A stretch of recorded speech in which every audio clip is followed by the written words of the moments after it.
Welcome to Curious Minds Unmasked podcast, where we uncover the hidden wonders of the world. Ever get this feeling like we're just scratching the surface of history? Mm-hmm. Like there's so much we don't know. Yeah. Well, get ready, because today we are diving deep down a rabbit hole that leads all the way back to ancient Sumeria. And what's fascinating is that we're talking about more than just pottery shards here, you know? Right. We're talking about their written language, meticulously preserved on clay tablets. Wow. These weren't just shopping lists. Right. The Sumerians documented their cosmology, their understanding of the universe, and their place within it.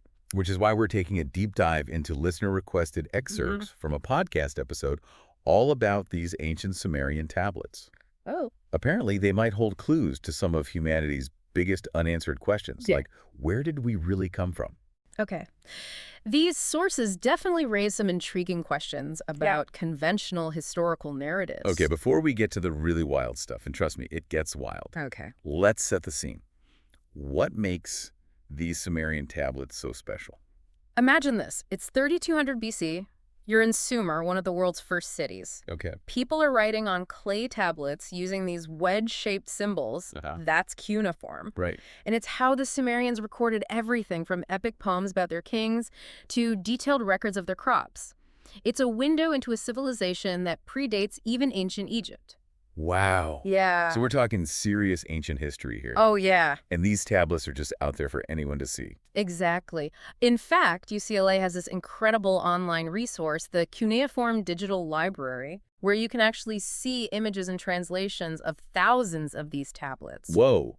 The UCLA Cuneiform Digital Library. You've definitely piqued my curiosity. Speaking of intriguing finds, the podcast we're deep diving into really zeroed in on this idea of the Anunnaki. Right.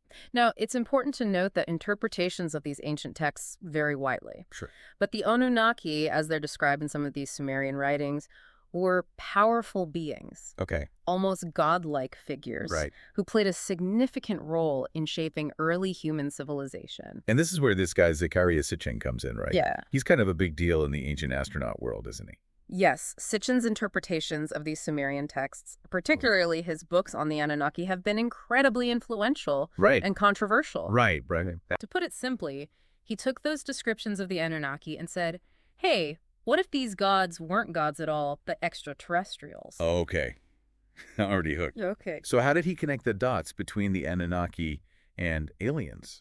Well, Sitchin was fascinated by the recurring themes and stories found not just in Sumerian tablets, but also in other ancient cultures, Right. like the Epic of Gilgamesh, for example. Oh, yeah. One of the oldest known works of literature. It's the one with the great flood that wipes out almost all of humanity, right? That's the one. Pretty similar to the flood story in the Bible. Right. And even further back, we see echoes of this flood myth in the Dead Sea Scrolls, too. Exactly. These stories, along with tales of heroes, powerful beings descending from the heavens, and even star charts that seem eerily accurate for their time, are scattered throughout ancient cultures. It's true. Sitchin believed these weren't just coincidences or shared mythology. Right? He saw them as evidence of an advanced extraterrestrial civilization, the Anunnaki, interacting with our ancestors. I have to say, it's pretty mind-blowing to think these connections were already being recognized back in the 1800s when scholars first began deciphering these tablets. We're not talking about some recent internet theory here. It's true.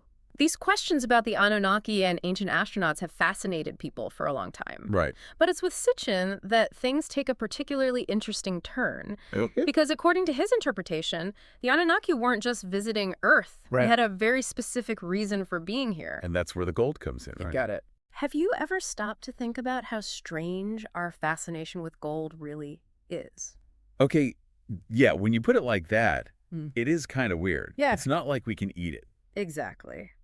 Gold is shiny, sure, Right. but it's not inherently more useful than iron or other metals. Right. And yet, for as long as humans have existed, we've prized it, fought wars over it, built entire economic systems around it. Right. Why? It's true. We even talk about gold like it has some kind of inherent value. Yeah. worth its weight in gold, as good as gold. Oh, right. It's like we're hardwired to value it. Precisely. And that's what fascinated Sitchin. Okay. He believed the answer to this gold obsession lay in the Sumerian tablets. Oh, okay. According to his interpretation, the Anunnaki didn't just stumble upon Earth. Right. They were drawn here for a very specific purpose. All right. Okay, I'm on the edge of my seat. Yeah. Hit me with it. Sitchin claimed that the Anunnaki's home planet, Nibiru, had a damaged atmosphere. Okay. And what did they need to repair it? What do you think? You guessed it, gold. Whoa.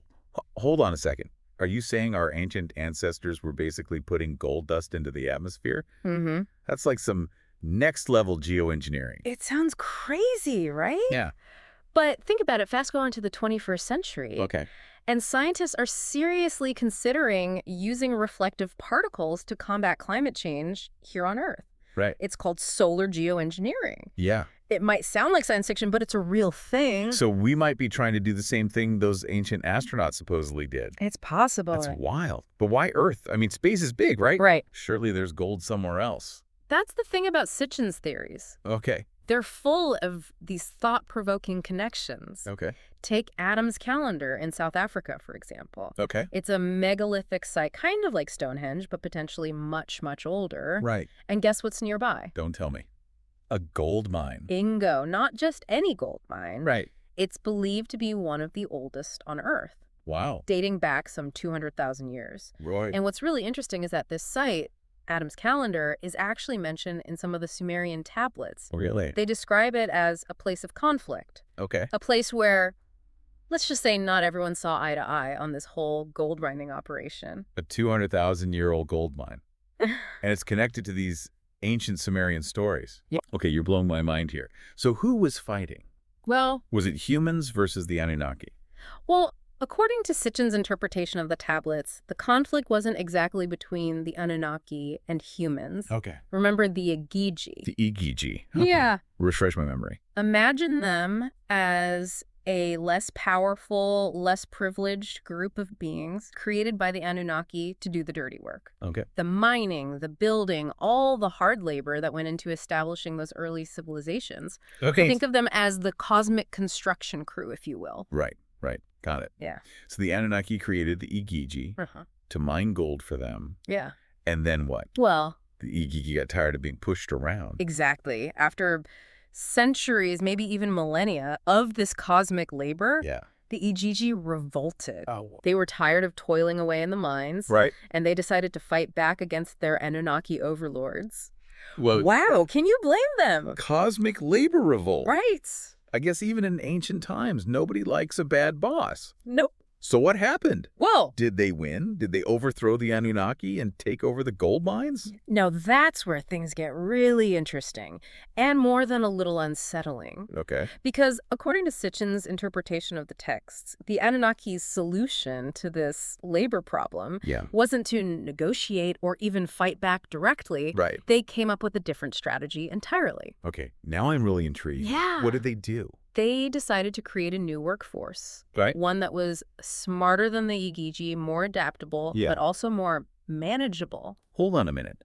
Are you saying they created humans to replace their disgruntled workforce? It's a theory. That they basically looked at us, Homo sapiens, Yeah. as their version of a more obedient mining crew? That's the million-dollar question, isn't it? Yeah. And it's one of the most radical and, frankly, unsettling implications of Sitchin's work. Right. He believed that the Anunnaki, facing this rebellion from the Igigi, turned to genetic engineering. They took existing hominids on Earth, our early, less evolved ancestors, Right. and through some kind of advanced technology, manipulated their DNA to create Homo sapiens. Okay, wow. So we're talking full-on genetic engineering tens of thousands of years ago. It's a possibility. And not for some noble purpose, Yeah. but to create, well, slaves, That essentially. was the theory. It's a chilling thought, isn't it? Yeah. And it gets even more complex when you consider some of the other ideas presented in the podcast we're deep diving into. Right. Like this whole concept of a worship gene. Right. Oh, yeah, the worship gene. That was a new one on me. Yeah. What was that all about? Well, it's actually based on real scientific research, Okay. although it's still a very new and debated area. Right. Basically, scientists have identified a gene, VM22, Okay. That seems to be linked to spirituality and our tendency towards religious belief. So you're saying there's a gene that might actually explain why humans are hardwired to believe in something bigger than themselves. It's still very early days in terms of the research, Yeah. but it does make you wonder, Yeah. if you were an advanced species and you wanted to control a population you created, wouldn't instilling a predisposition towards obedience be a pretty effective strategy? It's like building in a cosmic control mechanism. Right. And that's where this whole thing takes a really dark turn. Yeah. Because it makes you question everything about human nature. Are you saying that this urge to worship, this need to believe in something greater than ourselves, could be a remnant of genetic manipulation by the Anunnaki? It's a chilling thought, isn't it? Yeah. And it's a question that goes way beyond ancient Sumerian tablets. Right. This podcast we're diving into, it also brought up some pretty unsettling real-world parallels. Okay. They mention how back during the Cold War, Soviet scientists were actually experimenting with creating human-chimp hybrids. Wait, really? Yeah. Human-chimp hybrids. Why? What were they trying to do? It sounds crazy, but they were trying to create super soldiers. Really? Beings with incredible strength and resilience, but with a lower capacity for independent thought or disobedience. So even in the 20th century, with our comparatively primitive technology, we were already toying with the idea of manipulating life itself for power and control. It's true. It's like something straight out of a science fiction horror movie. Right. If we were willing to consider that, what might a civilization with technology thousands of years ahead of us be capable of? It makes you wonder, doesn't it? Yeah. And it throws those ancient myths about the Anunnaki in a whole new light. Maybe Sure. they're not so far-fetched after all. Right. Maybe those stories passed down through generations hold a grain of truth about our origins and about the very nature of power itself. It's a lot to process, that's for sure. So where does this all leave us? What are Well- we supposed to make of these Sumerian tablets, these wild theories about ancient astronauts, genetic engineering, and a built-in urge to worship? Right. It's kind of a lot to wrap your head around. It really is. Yeah. I think the most important takeaway here is the importance of keeping an open mind. Okay. The Sumerian tablets, whether you interpret them literally or symbolically, offer a glimpse into a civilization that clearly possessed profound knowledge, Right. knowledge we're still trying to decipher and understand. Right. And they force us to ask some really big, uncomfortable questions about our place in the universe. Questions about our origins, our purpose, and maybe even our future. Exactly. Yeah. What if thousands of years from now, we encounter another species less technologically advanced than ourselves? Right. Would we treat them any differently than how the Anunnaki supposedly treated us? Would we exploit them for their resources and manipulate them for our own gain? Right. Or would we choose a different path? Wow. That's, Yeah. yeah, that's a pretty profound question to end on. It is something to think about. Yeah. So to our listener out there, what do you think? Yeah. Are these wild theories just a product of overactive imaginations? Or is there something more to these ancient tales? We encourage you to check out the UCLA Cuneiform Digital Library. It's a great resource. It's an incredible resource. Yeah. And you can explore those ancient texts for yourself. Yeah. You might be surprised by what you discover.